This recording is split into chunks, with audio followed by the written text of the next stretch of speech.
बेटा कैन रहल छो खुले न वज्र के पार गे। जान ल बेटा कैन रहल छो खुले न वज्र के पार गे।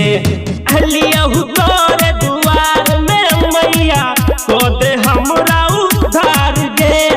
जान ल बेटा कैन रहल छो खुले न वज्र के पार गे। जान ल बेटा कैन रहल छो खुले न वज्र के पार गे। प्रेम से बोलिए सरस्वती मैया की।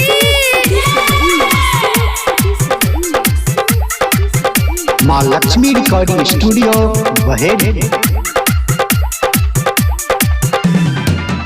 जान के देवी मैया तू ही कहाबै छै हमरा अभागल के भाग्य ने जगाबै छै। जान के देवी मैया तू ही कहाबै छै हमरा अभागल के भाग्य ने जगाबै छै। चौमा तू ज्ञान न देबही ते देबो हमहु परान गे। चौमा तू ज्ञान न देबही ते देबो हमहु परान गे। ज्ञान ल बेटा कैन रहल छो खोले न वज्र के पार गे। ज्ञान ल बेटा कैन रहल छो खोले न वज्र के पार गे। प्रेम से बोलिए सरस्वती मैया की। अभी आप सुन रहे हैं माँ लक्ष्मी म्यूजिक की प्रस्तुति। हे हंस बहिनी मैया सुनू ने पुकार हे।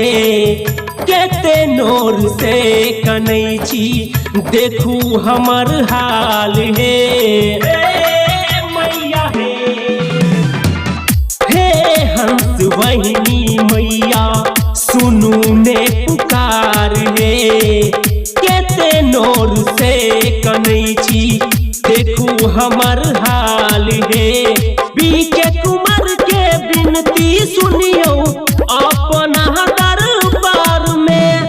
धर्मेंद्र के नीत गवैया आही के प्यार में। जान ल बेटा कैन रहल छो खोले न वज्र के पार गे।